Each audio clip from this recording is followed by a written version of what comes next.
And Duncan Brown, a member of the programming team as well, who fixes so many awesome things in our games and makes them all beautiful. All right, so let's take a look at some whitewood stuff. So this is a very early whitewood of the Godfather. This is the first whitewood that I cut, and kind of the way I do things is I lay out a game in CAD, and then I start fabricating things. And I bolt them down to the wood, and I start throwing a ball around at it. What we're seeing here is a very early setup, and this was from mid-2020 is when I first cut this. So there's a game with some more flippers on it. We can see that the basic geometry of the game is there, but there's a lot of room for fine-tuning, adjusting, tweaking, and making the game that you guys play now. So one thing that I really wanted to do is have some unique skill shots in the game that were physical skill shots. So there's two physical skill shots. The one that goes to the pop bumper, which is right here, first concept of that. And then kind of how it works, and one of my first attempts at seeing it work. Hooray.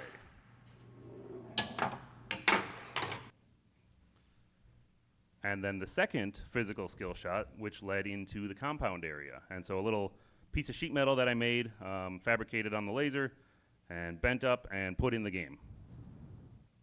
And there it is, dropping into the compound.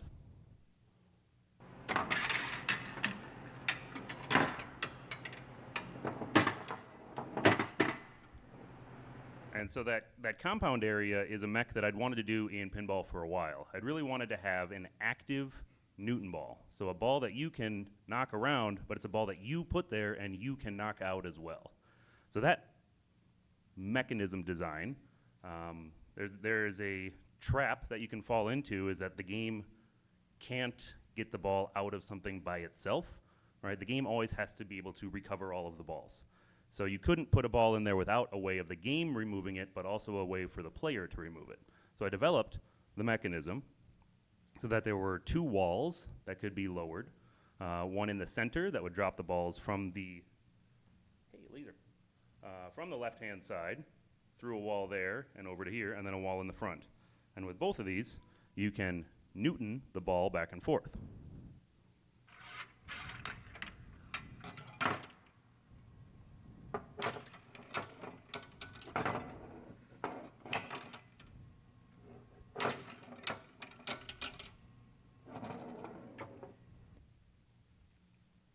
So that area evolved, getting the mechs in there to work, getting the sensors in there to detect when the balls are there, and making sure that mech does what we want it to do is when programming gets involved and cleans everything up for me.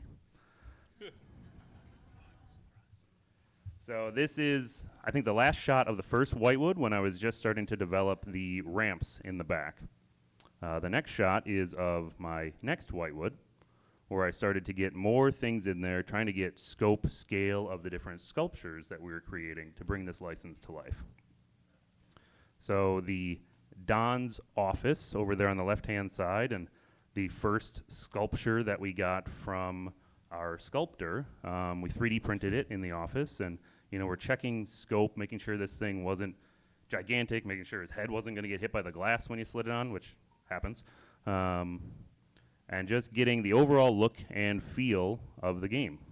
So the big bad guy mech there in the middle, kind of how we wanted him, with the ramps that go around him, making sure to get good ball flow and no ball traps and all of the things that go with making the game super fun. So this is where kind of the first shot of the target in front of the compound, and using a target as a Newton device was a really fun thing to do.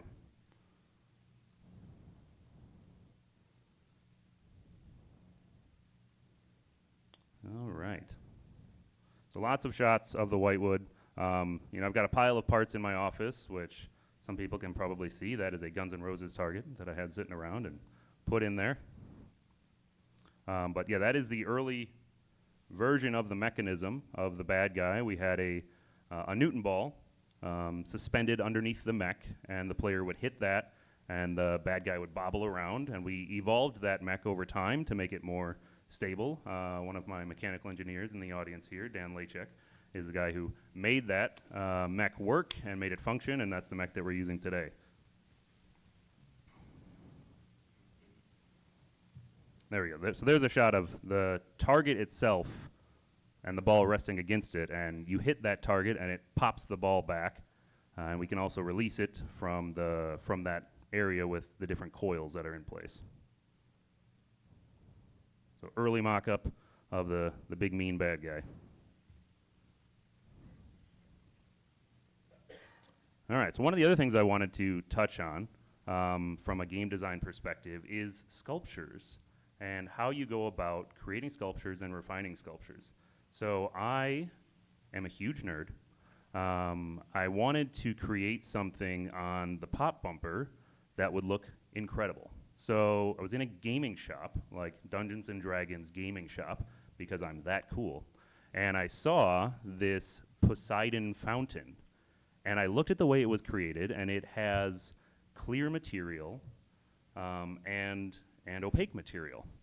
And I thought that would be perfect. That is a perfect Godfather fountain, something like this. So I bought the toy, brought it back to the office, and started working with sculptors in order to scale this thing, bring it down, and try some different iterations on what could make this sculpture cool. And some of the unique and fine points we had to go through to make this thing manufacturable and assemblable through the process. So very first there on the left, I thought it would be fun to have fiber optic cables coming out of the top of this thing in a tiered fountain, and then that's really hard to manufacture and assemble correctly, trying to bind these little fiber optic cables and make sure that they're going to work in every game. So we changed the design. We added water fountain instead coming out of the top. So we see some more of the iterations once the real sculptor got involved and not the SolidWorks Eric sculpting there on the left-hand side. And we can see how it kind of evolved through the stages, printing it out of a clear material so we can see how the lights would shine through underneath the pop bumper top. Different concepts, different paints. So I had a lot of versions of this fountain. One of the things, so that one in the middle with the painted white stripes and red stripes and black horses, that was all printed out of a clear material. But then thinking about what it would take to have a vendor actually manufacture that and hand paint every single one of these things so they wouldn't get any paint on the clear parts we didn't want and only get paint on the parts we want to be opaque, wound up me changing the design concept. So instead of a single piece that was cast, it wound up being made out of 11 individual components that were all sonically welded together in 2 dissimilar materials so that the bowls of the fountain were opaque, but the water itself was still clear. And we see a more evolved state here, getting a very skilled sculptor to do waterfalls that came down to our final product, final test from our vendor, till what you see now in the game. So there are 16 individual controllable RGB LEDs inside of the pop bumper itself, and we love to do awesome effects with those. Water and turning red when there's, you're fighting one of the bad guys, or the explosions, right, make fire happen. So that is a little bit of how the design process works early on, and we're going to kick it over to JP now, and he's going to talk about some playfield and digital artwork.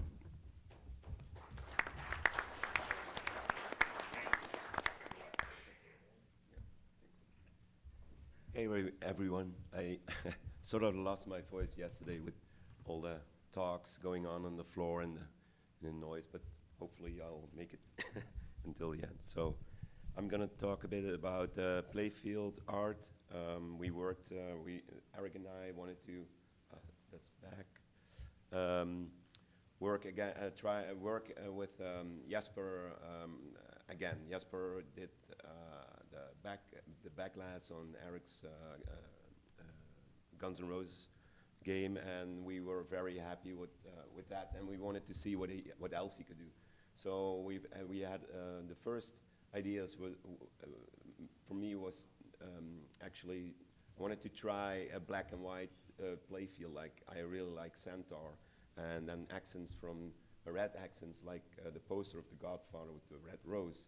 And I'm also the inspiration was like comics like Sin City, and I found comics like the Moonshine comic, which was actually about gangsters.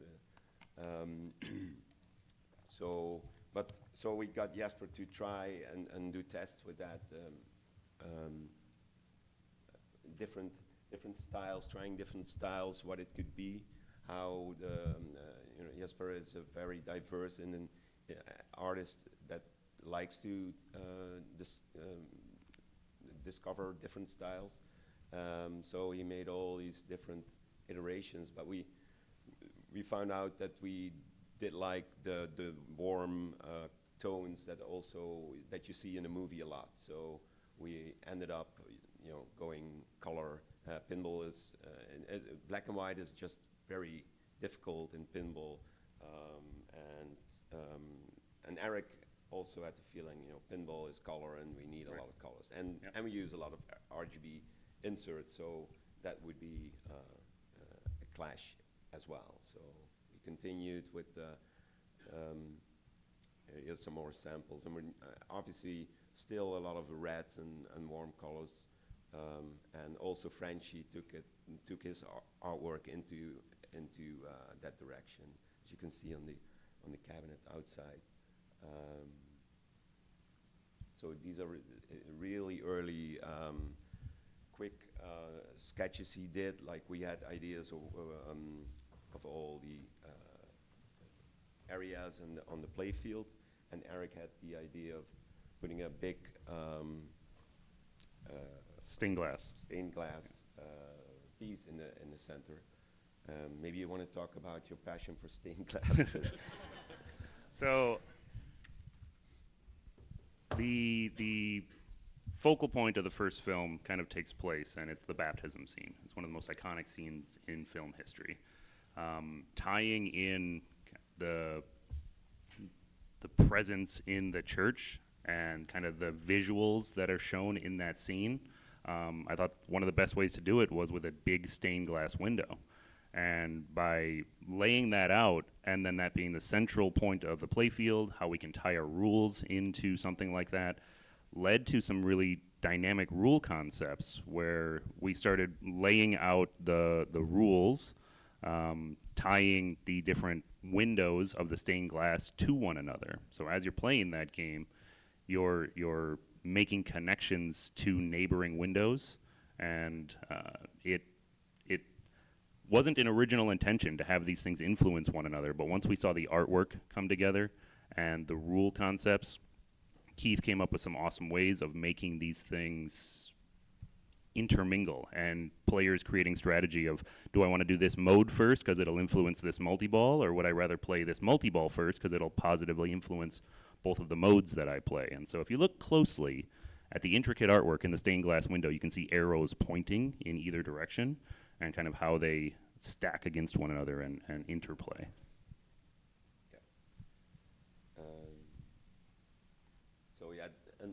So Jesper started adding more detail and pieces, and obviously you change things around a lot, but it just becomes more detail and detail. And I have all the so Jesper is not grown up with pinball, so I helped him a lot with ideas and the directions, and Eric gave me the freedom to play around with the inserts. Most of the playfields I did before, the insert positions were already in place, and it's really nice to actually, as an artist, play around with the inserts. So, because it also affects your canvas and your artwork that you have to put around it. So here's some different things I tried, and then we obviously ended up with that design on the right, and maybe Eric can. But I used, so I flipped some inserts which were originally not available. Turned out later, so Eric Yes. Yes. So we tooled up a new insert that had never been used before in pinball to make this stained glass window. It looks similar, but it's a mirror image, which means new tooling, more added expense in the back end, but it needed to happen because without the symmetry of that insert being the way it was, it didn't look right. It gave more, Black Knight 2000 vibes instead of stained glass window vibes when the inserts were all the same direction. And here's more detail on that, how that developed. You also see this. So helping that stained glass window look was adding the little pieces like the blue and the reds in between to make it all come together. I studied a lot of different stained glass pieces to create this as well, and so here you see. So Jasper mainly did the background. He's not familiar with all these inserts and designs around the inserts and creating icons and so all the graphic stuff. So I did all the top layer and put that on top of Jasper's artwork, and so it's a nice collaboration that comes together, and I actually got a lot of inspiration from the inspiration overall on the game is the New York Art Deco style. But I also found this building here in Chicago that during one of my stays that inspired me for this game. That's the style we wanted to grab. So for the UIs, well, so developing the UIs, it's also an interesting process. This is a really early sketch that I make to get. So we have some basic rules, and so I lay out the things that we want to show on screen. And this is really early to map out things and think about what will go where. Right. So we get together as a team. Generally, be me and Keith and JP, and we talk through the different rules. And we had an overarching rule concept of intrigue or influence, the 5 families, the different multi-balls, the modes and how we're going to show those, and then the map and the taking over territories in New York City. And I do want to touch on those with Keith after JP's part here, because I think the crimes and the influence part that we came up with was a memory that not a lot of people know about. So they came up with we have these 17 ventures, and so if you start putting that on the screen, it's like really overwhelming. Like where do you put all these icons? It's real estate on the UI that you want to use maybe for other things, or what is important. So this is one of the next steps, and we obviously reduce that to just 3 ventures visible on the screen, but they flip and to see what you need to shoot. A main piece. A main piece was the map of New York. That ended up, in the center. So it started to feel.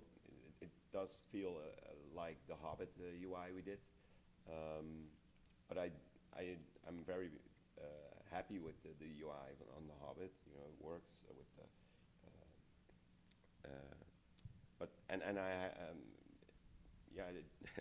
I don't know what I want to say about that actually, but it reminds me of the Hobbit UI. But still, there is a lot of information going on, and here you also see that we used that stained glass octagon, and I made that a piece of so the centerpiece was shaped like The stained glass window in the middle of the play field. Yeah. So I came up with ideas. Okay, maybe we can start the modes, and then we use that on the back glass as well. So you just see all the different steps you have to take to get that laid out nicely. And then Eric also had ideas to create more stained glasses in all these corners. So more studying, more trying to get it realistic looking. Right. There's a lot of different styles of stained glass, and we need to present the information first and foremost. Like, the player has to understand the information, what they're supposed to be shooting for. But getting that stylistically done is JP's job. And so going through the different styles of stained glass, whether they be heavy leaded or light leaded or intricate colors or more muted colors, like, there's thousands of different examples of stained glass. And I think JP and I looked at all of the different styles together and came up with what we think is a really cool presentation, especially because it can become dynamic and you can break out these windows as you're fighting the different families. So it provides just more dynamics to the UI and makes it more interesting for the player and the people watching.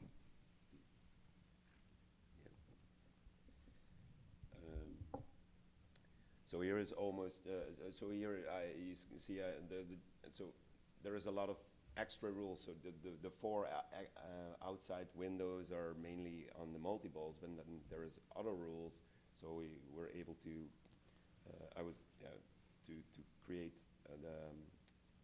the borders of that octagon to use that for other information and rules. And so it's, as you can see, a long process to get your UI. It's not something you from the start of a game just, right. Okay, here's your grid or your template, and that's where you put everything in. Through the whole course of the game design, there's always more ideas, more concepts that come to life, right? Working with the programming team, we come up with, well, it could be really fun if there were a way of tracking the soldier count that you have. How do we display that in this already cool looking UI? And so JP, added a grid on the right-hand side, or like a bar on the right-hand side that scales up with the number of soldiers you have. But then symmetry in something like this is important, and what is the graph that we use on the left-hand side? We needed a way of tracking your current weapon multiplier. And so that builds up on the left-hand side, and it creates, getting those rules in front of players is the most important thing, and making it look good is something that JP is the best in the world at. So, wow, thanks. And you're a better speaker than me. So thanks for explaining. yeah. So this is the end result as we know it now in the game. Yeah. And it ended up pretty colorful. All right. So I want to leave it on this screen for a second, and Keith and I will talk about the rules of the territories and kind of how we made those happen. So Eric had, first of all, the idea was, how do we make a game out of Godfather? Because there's only so much action in the game, so the idea was to make it more of a game, about being in the mafia or whatever. It seemed like an obvious place to go. So Eric, is a bit of a board game lover, as am I, honestly. And so we're like, well, let's get some board game aspects into the game. And territories is an obvious one. There's a lot of different ones, like you can count soldiers and influence and, collecting ventures and all that stuff, kind of relates. But as far as the territories are concerned, it made sense to collect territories. And so how do you collect territories? Well, you need to collect, ventures for each territory. And you don't want just one or two. You want, minimum of 3 or whatever. So we went through the task of defining 17 different ventures to go along with our 17 different territories. And as a result, we can have all 17 ventures dispersed throughout the 17 territories with, like, one venture is always the best in one territory. The venture is always the middle venture in another territory, and the worst venture in a third territory. Right. So along the bottom there, you see the gold, silver, and bronze indications of the value of those ventures. So I don't remember the cutesy name that we named each of these things. So one of the other problems, or I should say challenges, of working on this license is that they didn't want us to have murder for hire, blackmail, extortion written on the playfield. That was frowned upon. So instead, we had to come up with a different name, such as a fishing trip, and a truck rental. Instead of hijacking, it was a truck rental. And what did we call kidnapping? Road trip, I road believe. trip. Road trip. Right. So Paramount had to, I originally presented these names, and they're like, you can't put that in writing on this game. We're like, okay, we'll come up with nicer and kinder names for all of these ventures.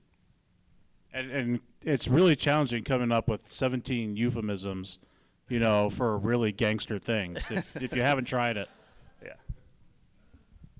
Yeah. So we went through, and then, we knew where some stuff needed to be, but we actually did a lot of research, so we wouldn't get yelled at some point, by putting different ventures in different territories. So we're like looking up old-timey records, real-life mafia stuff, reference material in the actual movies, and,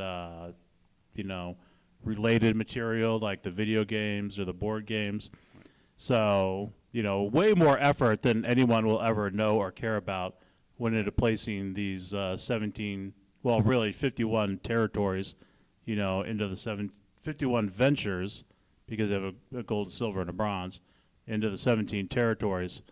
But just trust that, they're all in the right place.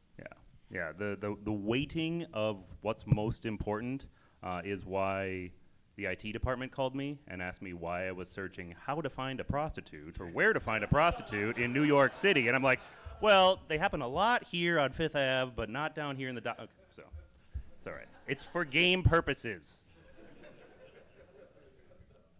And then you had a friend who helped you out with that. Right. I believe, And right? so then one of my wife's best friends lives in New York City. And I call her and I'm like, look, I really need more information on prostitution, on illegal goods, on extortion. And she's like, does your wife know you're asking me these things? Yeah, it's all cool. Don't worry about it. And I just want to say, as challenging as it was to lay all that stuff out, Bill did all the hard work in terms of making the map work. So I just want to thank him for doing all that stuff. Yeah, that map, you focus in on one area that you're playing, like when that's the only area that's active. And Bill made it dynamically scale as you get more and more of these ventures, focusing on your territories, not your enemy's territories, and it really made the map feel good. But it was not a trivial effort. I mean, that was weeks of work, right? Yeah, it was. Yeah. It was. So another fun story from the development of The Godfather was we had the cabinet artwork 100% ready to go. And we had been courting Mr. Pacino to be part of this franchise since the beginning. But Mr. Pacino was not originally included in the license. I know it sounds crazy. He is the Godfather. But Mr. Pacino had never licensed his likeness for any Godfather product. Just wasn't something that he did. Until the 11th hour and 59 minutes in the development of this project. And we were able, Mr. Franchi was able to redo the artwork in, I think, one weekend that was 100% fueled by caffeine. He did not sleep. And we went to print with the final artwork that included Pacino in both artwork packages. And it was a Hail Mary pass to get this thing done right at the last and get him to approve it and to get Paramount to approve it. So much so that Paramount was absolutely floored that we got Al Pacino to be a part of this game. They said it was impossible, but I don't believe in that. I kept pushing. I kept fighting. He is essential and an essential part of this franchise and an essential part of this game, so he had to be in it. All right, so one of the last stories I want to tell about the development of this game is making some music. So Mark here is a huge pinball nut, if you didn't know. We'd been talking.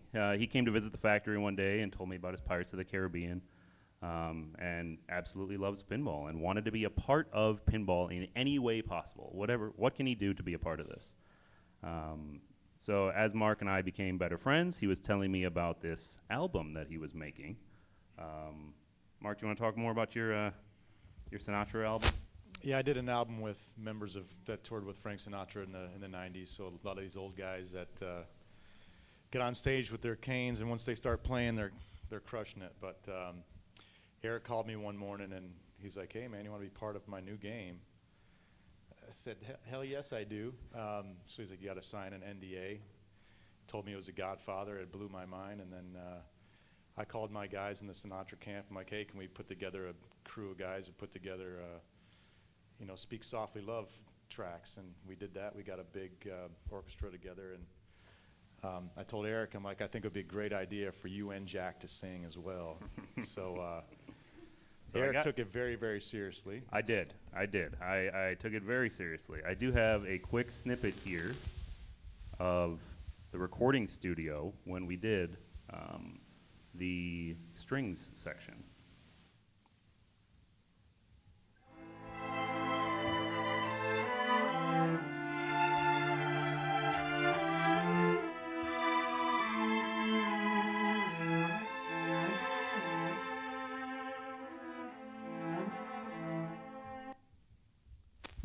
So getting all of these artists into the room, hiring them for the day to create a song that was, at the end of the day, we're like, "Yeah, you guys are making a song for a pinball machine." And they were like, As the biggest musical production for pinball Yeah. in history, I would think, right? right, I don't think anything like this has ever been done. Hiring a full orchestra to create a piece. That morning, it was Mark and Jack and me and Ken Cromwell who got all of this awesome footage that you guys see, going in here and creating a very unique piece of art for this game. So this next clip is of Mark doing one of the final scenes. You came into my world with love, so softly love. It's cringy when the music's not. Yeah, Loving that. yeah. Yeah. I think it's great, man. So we got to get these two guys, characters, to sing from top to bottom of this for one take. Could you do some extra tracks so we get these guys going one time through from top to bottom? You don't want So that guy there in the brown coat is got the most badass rock name ever. Carrie Deadman. Carrie Deadman. He was the composer of the piece, and he composed some of your Sinatra stuff too, right? He did compositions for Frank Sinatra himself, and he did a lot of, when I did the Sinatra record, the family that allowed me to use the Sinatra name said, if you're going to do a Sinatra record, you have to do your own versions. I don't want to hear somebody just trying to sound like Frank and using his arrangements. So Kerry came in and did 5 original arrangements, and then he did this arrangement. And but you got to give it up for Eric. If you have time, or where can you find your version? So I'm gonna play it out of this game. All right, but he came in and did one take. I got 7 or 8 takes of it, so it's a little unfair. But he got one take of it. Jersey Jack himself did a take of it. I think there should be an ultimate wizard mode. But Eric did a wonderful job. Hey, look, a new mark.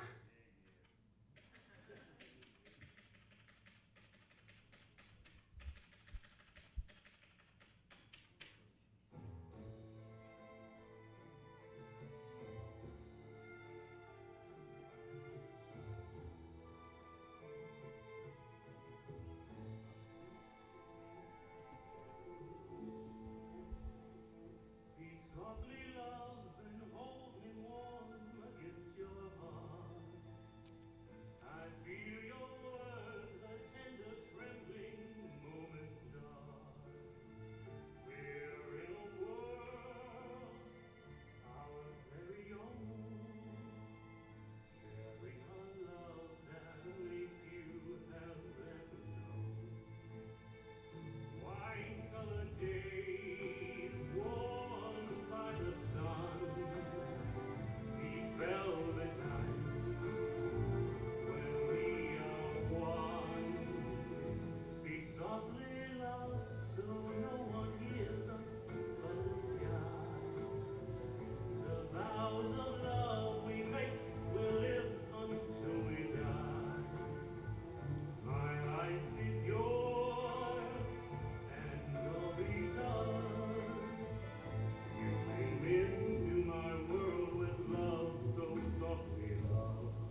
Eric Meunier, everybody. Yes. Why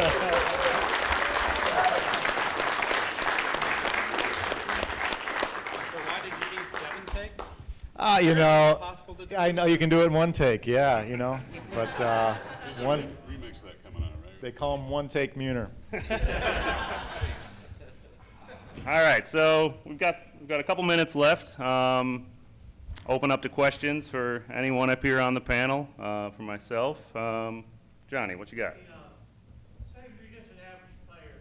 You got all these different levels of games to go through. Is there any way you can have a switch to continue on where you started? So continuation is something that's been done in pinball.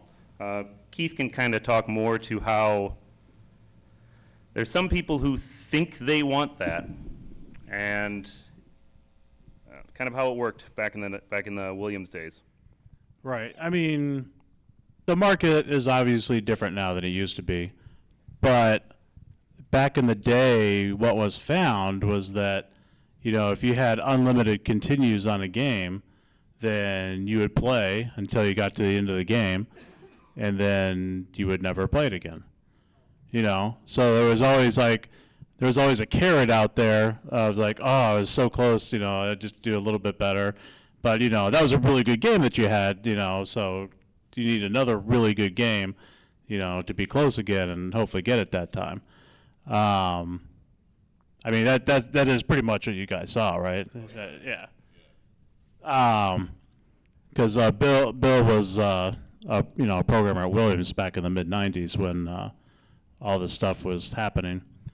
And so, people think they want it, but then it's just, you get to the end of the game, and then it's like, oh, okay, well, now I don't need to play it anymore. Now, we do give you, like, an incredible amount of settings, to make the game easier and, get through the game easier and whatnot. So, I encourage everyone to change the settings if they want to, see more in the game or, do more in the game or, if they think it's too hard or whatever. I mean, we don't put those settings in there for our benefit. We put them in there for your benefit.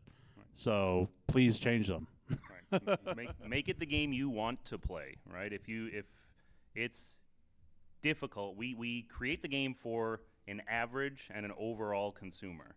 But if you want to be able to hit your wizard modes easier, then make the multi-balls last longer. Make them easier to start. Make the modes timers last longer. You can change hundreds of settings in a Jersey Jack game, and we highly encourage you to do so that it's the most enjoyable game for your experience. You can add more multi-balls that way. You can add longer timers. You can change it all. All right. Did Al Pacino reach out to the team at Jersey Jack Pinball? He must have, since he enjoyed the presentation of the artwork. Or Francis Coppola? So Coppola has received his game, and Mr. Pacino has also received his game. And we heard through their attorneys, that's who we were speaking with, they were very happy with their games. So it's pretty cool. Pretty cool. How did you come up with the design for the family crest or icons for the 5 families? Sure. So that was actually a really interesting thing. So as I was talking to the team at Paramount, right, we knew the names of the 5 families, and I was like, okay, what symbology does the license already have that we can use? And they're like, we don't have a symbol for the Tatalia family and a symbol. So, JP. Actually, they were working on. They had artwork with icons. Okay. Because the 50th year, they were also producing T-shirts and designs. But so we have graphics or an asset where all the icons were already selected. We just made our own version of it, so it fits our art. But so it was the ones that are in the game. Yeah. The only weird one is the tower. The rest is all animals, or what is it? Yeah, animals, and we have this one tower. But yeah, so. Ken? Hey Mark, you guys took the Speak Softly Love single and you're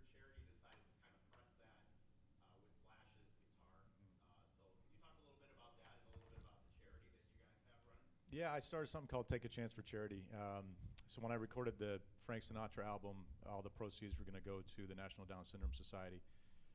Since then, we've raised about $1.5 million, and we've opened up the first lifespan Down syndrome clinic in the Southeast. It's called the Smile with Stella Tremonti Down Syndrome Clinic, and it opened on Tuesday of this week. But to help fund that, I asked Slash if he would include his version of Speak Softly Love on a LP, and we released that. We sold out immediately. So all the funds went straight to the hospital, straight to the National Down Syndrome Society, and you know, if you guys know anybody that has a platform to take a chance for charity, just hit up the site. We're trying to raise as much money as we can. I want to raise $100 million. We're not to the $2 million mark yet, but we'll get there.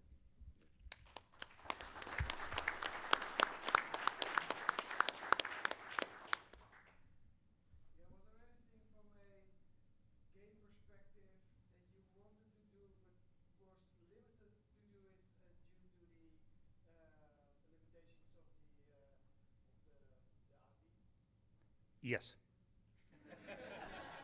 So, yes. So one of the things that was very obvious to me was, you know, on that awesome cabinet artwork, the way we originally had it, there was like marble with gold inlay, and I really wanted it to look like there were bullet holes, like in the marble, like cracked. And one of the first conversations I had with the IP were like, we don't want bullet holes anywhere in the artwork. Like, this is the Godfather franchise, right? Like the Tommy gun scenes are some of the most iconic things in film. They're like, yep, no 2D artwork that shows that kind of violence. Okay, all right. We will figure out how to work around this, and we did, and we made a great art package, and they allowed us to use all of the violent scenes in the animated artwork, right? Their idea is like, we don't want these things in an arcade that are showing violence. Like, there's a barrier to entry before you can see the violence, and you know, a kid's parents must prevent them from putting money in the game if they don't want them to see that sort of violence. Yeah, if I may point out, Paramount is not alone in that stance, by the way, because as you may remember, we have a Pirates game with no drinking, Yes. and like the whole half the movie is about rum, and Right. we can't show rum in a Pirates game. So. Right. And even like the figurine on the pop bumper in Pirates, he originally had his dukes up like this, and Disney said, that is condoning violence, and we don't want you to do that. So the figure that made production is a guy pulling a blade out. Yeah, that's not violent. Right. Who else? Ashley? From a little bit more from like a technical perspective, like what between the hardware and the software, like what mechanics were like the hardest ones to kind of like pull together to like both systems? So the bad guy mech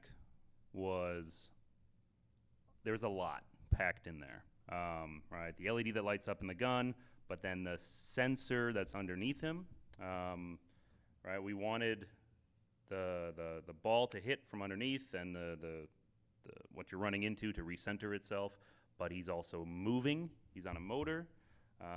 He's got a sensor in the back so that he can determine where home is, right, when he's centered, so that we can move him so much this way and he can shoot at something over there, so much that way. And again, Dan Lachek really helped solve all the problems on that mech and get it to production. I don't remember if there were code issues with that, but I remember the other moving bad guys on the top of the game, Duncan got to spend a lot of time with on those two guys, and even got to put in, another Easter egg that I want to put in.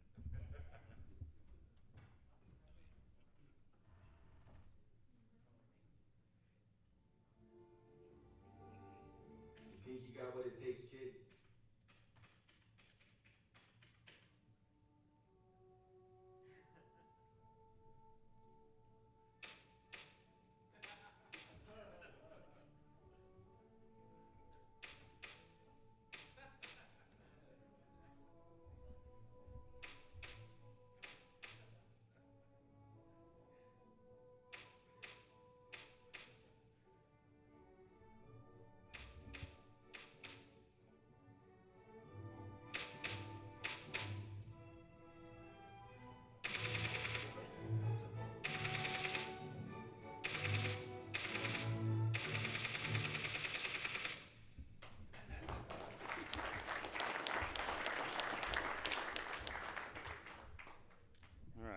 More questions?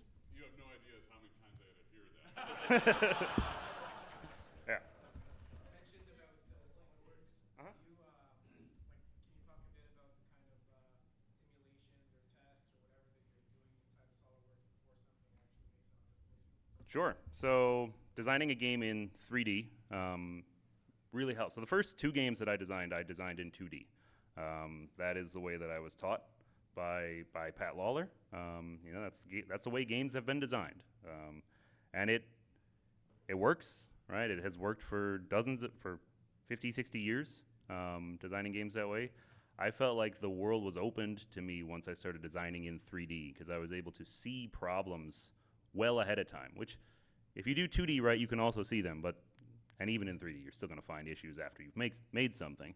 But what we can do is we can do like stress and strain analysis on different components before we assemble them, right? Like this thing has to be strong enough that it'll move and lift this mech and turn it, right? And you can look at things like material thickness, gussets, how they affect your mechanisms. And then with the tools that we currently have, like I can take the part directly out of SolidWorks and I can fabricate it in my machine shop and I can hold it in my hand in under an hour. And then I can start just driving it with coils and getting it in a game and then iterating. And that is the most important part of any pinball design is iteration, iteration, iteration. Being able to recreate something that, well, this needs to be tweaked a little bit. And in the old school, it would take 6 weeks for a vendor to get you a new part. You'd have to resend the drawing and wait and then get it back and realize you oopsed something else. But having SolidWorks there and being able to just fabricate my parts easily really makes the game come to life a lot faster and a lot better. So are you fabricating prototype parts, but then once you finalize on something, the design goes out to a manufacturer? That is correct. Yeah. So we do a lot of life testing. We'll do base life testing on our fabricated parts in-house, but then we'll life test everything that comes in from vendors and make sure that they can take all the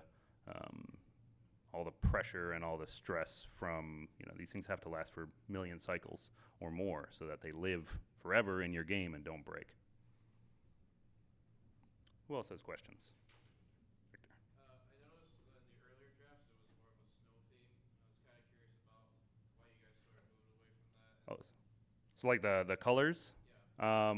Again, dealing with like the black and white color would have been very fun. And there's some games that have done it well, but to JP's point, like it's really, really hard to get that color to work well. And I think the game with its reds and oranges really came to life a lot nicer. All right. Just 2 more minutes. Anyone else have? Yes? So, for Mark, Eric, anyone who's a bad guy in the game, is it weirder beating yourself up or watching other people do it when you're walking around the show floor? I just think it's awesome. either way. Either way, so I love it. So- I got a call from my buddies, like, I already kicked your ass. So for those who don't know, part of the, creating this story and creating what we are trying to tell in the game, in the movie franchise, you only see a couple members of who you would refer to as capo regimes, like the lieutenants of the other families. So we had to come up with those characters ourselves, and we got it approved by Paramount. But then we needed faces to put on to those characters. So I'm one of the faces. Mark's one of the faces. Duncan's one of the faces. So we got 10 different JP, Ken Cromwell, right? We got a bunch of people around the office to dress up in their gangster outfits and pose and be gangsters. So there's static images of the characters, and there's also dynamic images, which is a setting you can turn on in the game, and you can have animated fighters who are doing this instead of just the FBI photo file. Actually, a similar point to that question was right after Slash got his Guns N' Roses game, he called Eric desperate to find out how to turn off Slash selfies because. Right. Right. Yeah. All right, guys. Well, thank you all for coming.